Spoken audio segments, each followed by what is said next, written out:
আরে তোরা কে কোথায় আছিস? আজ আমার একমাত্র ছেলে 25তম বছর পূর্ণ হয়েছে। সেই উপলক্ষে বিরাট পার্টির আয়োজন করেছি। সবার জন্য থাকছে এলাই ব্যবস্থা, আর আমার ছেলের জন্য থাকছে আমি উপহার। উপহার? কি উপহার বাবা? তুমি তো আমার জীবনের সেরা উপহার। এর থেকে বড় উপহার কি হতে পারে বাবা? আমি জানি তুমি ভীষণ খুশি বাবা, তাই উপহারটা তোমার ঘরেই রাখা আছে। বেশ, গিয়ে দেখি সেই দামি উপহারটা কি।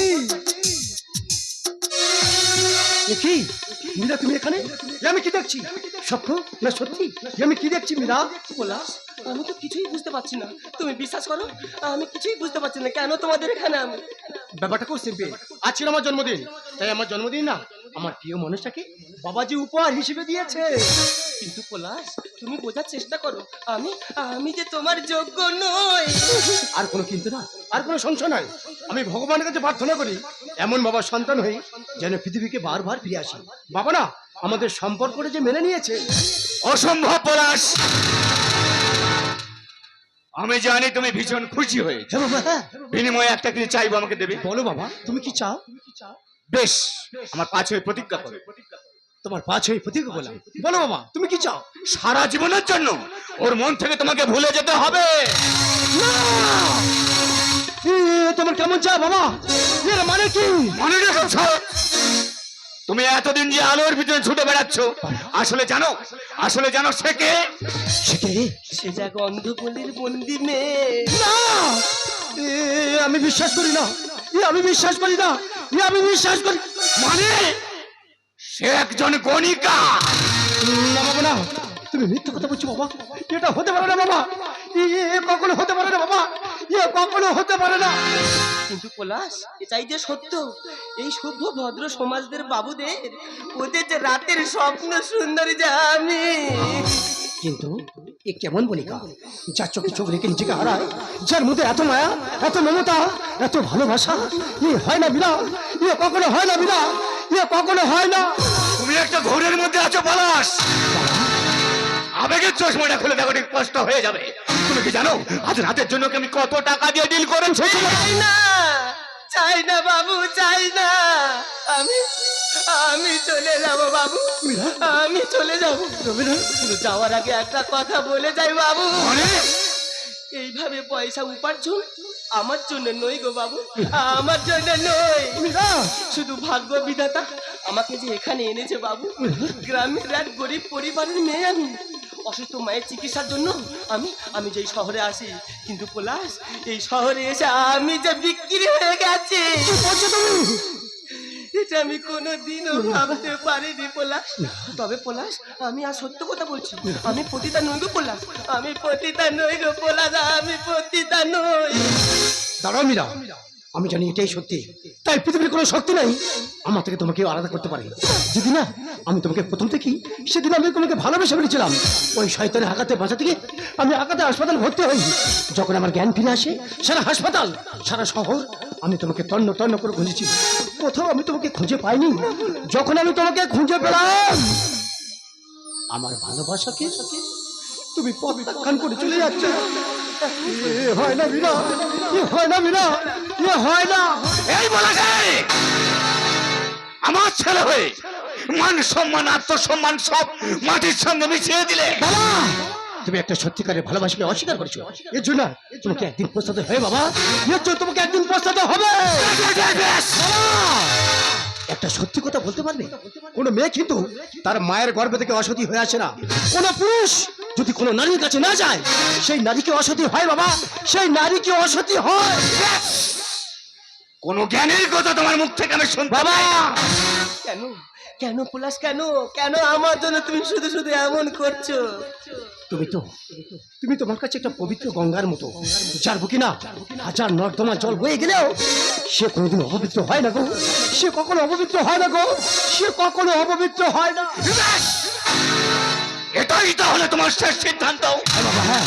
একটা কথা মনে রেখো পলাশ, দুষ্ট গরুর থেকে এই শূন্য কাল অনেক ভালো। মিস্টার প্রতাপ চৌধুরী, এই বলা যায় আদর্শ আভিজাত্য নিয়ে আমি বাঁচতে চাই, তোমার মতো কুলাঙ্গারের জন্য বাবা নয়।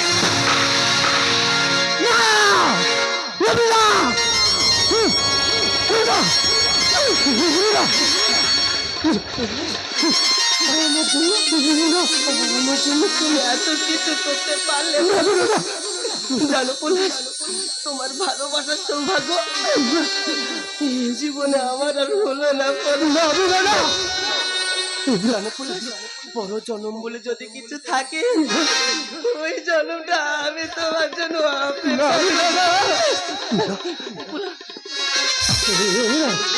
জানো পলাশ, আমাদের আমাদের নীরব প্রেমের গল্প বোধহয় এখানেই শেষ হয়ে গেল।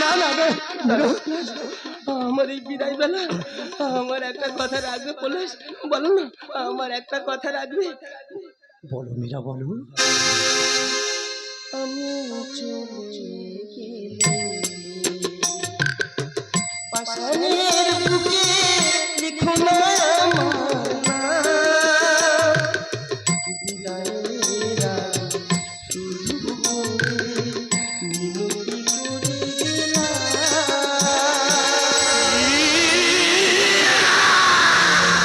গেলাম আমি চলে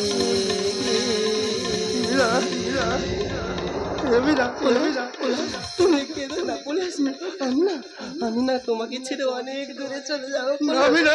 আমার খুব কষ্ট হচ্ছে পলাশ, আমি আসি।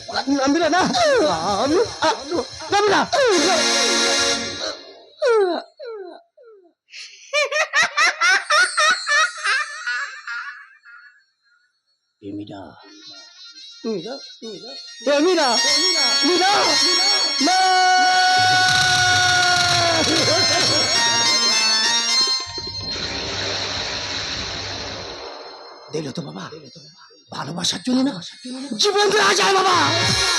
জীবন কি তুই নেওয়া যায় না? তুমি আমাকে মারো বলেছিলে না, মারো না।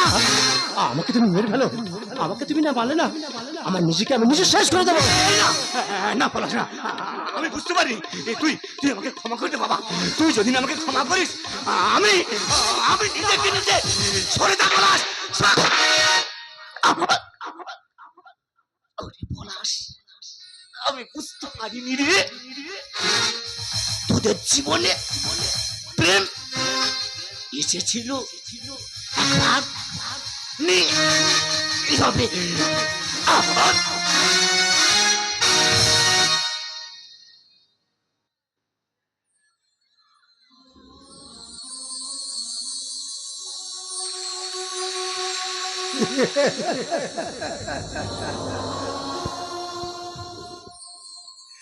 বাবা, তুমি একটিবার কথা বলো না বাবা, তুমি একটিবার কথা বলো না।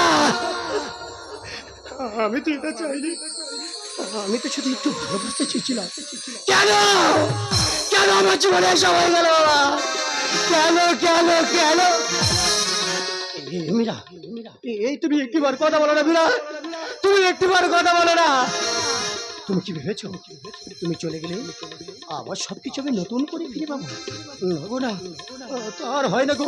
আমি না তোমার স্মৃতি সিঁদুর পরি, তোমার হাতে শাখা পরি চিরদিনের মতো না আমি যে তোমাকে আপন করে নিলাম মীরা, আমি যে চিরদিনের মতন তোমাকে যে আপন করে নিলাম, ভালোবেসে যে উপহার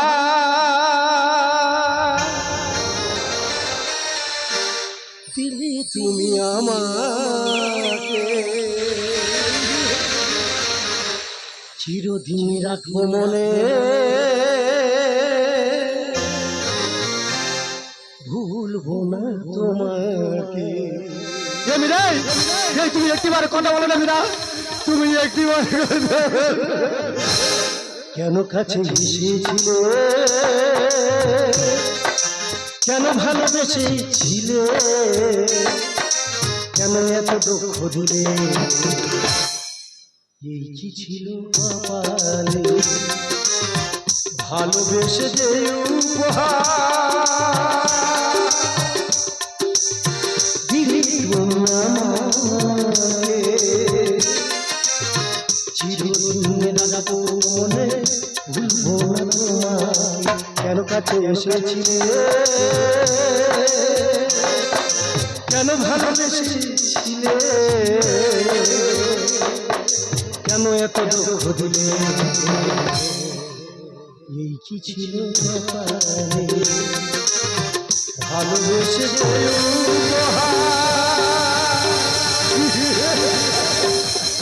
দিলে তুমি আমাকে, চিরদিন রাখবো মনে, ভুলবো না তোমাকে মীরা।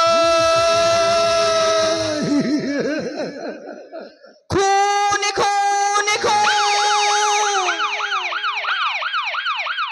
একই পরাশোধনী, তুমি তোমার জন্মদাতা পিতাকে খুন করতে পারলে, একটা নিষ্পাপ নিরাপরাধ মেয়েকে খুন করতে পারলে।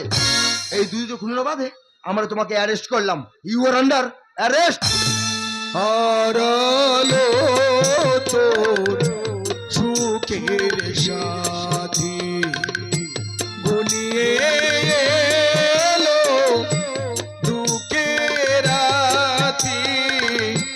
হারালো তোর সুখের সাথী, বনিয়ে এলো দুঃখের রাতি। ও মন মাঝি রে তুই ভালোবেসে কাটাই পেলি ফুলে, যাবি রে ভেসে কি জানি কোন কুলে, যাবি রে ভেসে কি জানি কোন কুলে। ও মন মাঝি রে তুই ভালোবেসে কাটাই পেলি ফুলে, যাবি রে ভেসে কি জানি কোনে কুলে, যাবি রে ভেসে কি জানি কোনে